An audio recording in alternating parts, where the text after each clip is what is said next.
Wall Street Journal published some new conversations with, or a new conversation with Gary Gensler this morning. And essentially what Gensler pointed out was something that I think probably everybody in this room already knows, which is that decentralized finance projects are not always actually decentralized. And in fact, they usually are not.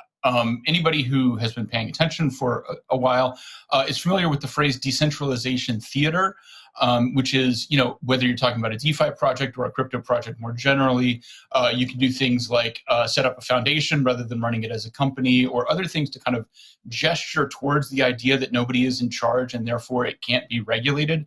But really, once you get down to the nuts and bolts, that's not necessarily true. And Gensler, who I think, again, is demonstrating the fact that he understands these systems quite well, just made that point publicly and said that DeFi systems that aren't actually decentralized could be targeted for SEC regulation because they're facilitating the trade of securities.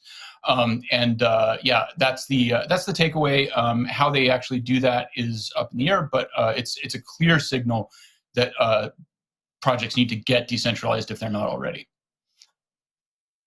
For sure. And it's interesting. I mean, that's such a good point as well, because decentralization, we've talked about this a lot on the show before, it's a spectrum, it isn't this absolute state. And it's a journey. Projects fall all along. It's a journey. Projects fall all along that spectrum. And I honestly think that this is going to be a robust push towards making things more decentralized. Perhaps they can't just spout these words saying, we're decentralized. Also, we control all the keys and we have the ability to change the project, right. But it's decentralized. I think that these people are going to be called out on their, loose use of these terms, and the ones that are truly decentralized will survive. Because when Gensler is saying we're going to go after DeFi, he means we're going to go after DeFi that's not really decentralized, because I really don't see how he can actually go after things that are truly decentralized, And I think also... absolutely. That's why these things are decentralizing, so we don't have this central focal point to shut down. But what I do worry about is there are lots of projects out there that are truly decentralized, but they have public figureheads who are, lead maintainers or, core devs. I think that we're going to see, as Gensler starts to crack down more and more, people just becoming anonymous. You're not going to have people putting their name to this work anymore. You're just going to have them flying under the radar. And that's going to be the future of all of this development. And I worry about those who didn't start off by anonymizing themselves and who are out there in the open and have created decentralized systems, because although they are decentralized, the government has no right to, target a software developer's freedom of speech. They can, write what they want, but I think the government is going to try, and I think it's going to make it really difficult for these people. But Will, I saw your hand go up there.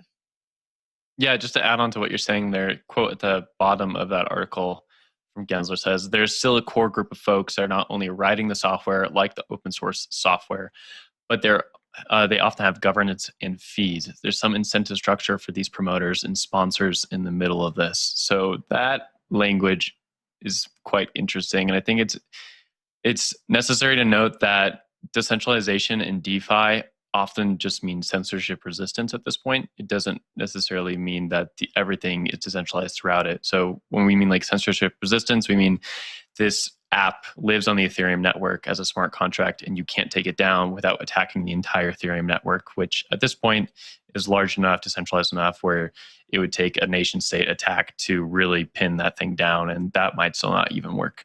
So the apps are truly censorship resistant in that sense. Doesn't mean they're decentralized though. Like even Uniswap is probably like the top app that people would be interested in targeting, because you could argue that it has some features of a securities exchange where they're tossing tokens back and forth and anyone can access it. And I feel like that's what Gensler would be interested in attacking, or possibly attacking would be something like that. Well, Uniswap team, often they basically live in Brooklyn, and people know that they live there. So I think like this story, it's pretty frustrating to see Gensler say that, especially after earlier in the year when he was coming into office. Everyone was very excited for this blockchain professor to take the reins, and now we're getting quotes like him might be going against DeFi in its early stages. Ben, really quick before we move to the next subject though.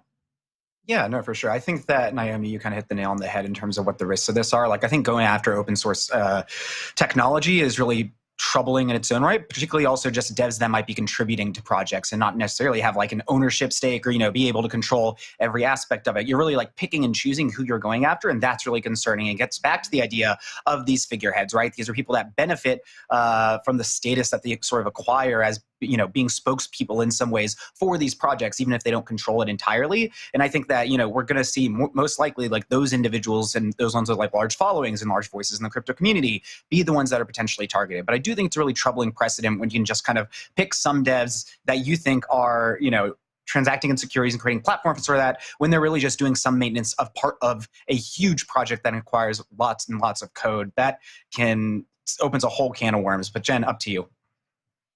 Well, I know we have to tease quickly, but I just wanted to say I would love to hear the conversation between Gensler and Hester Peirce. I mean, I guess the safe harbor is not going to happen. I mean, that would solve a lot of the problems that we're talking about here today, is giving companies that time to get fully decentralized, but it doesn't sound like that's going to happen.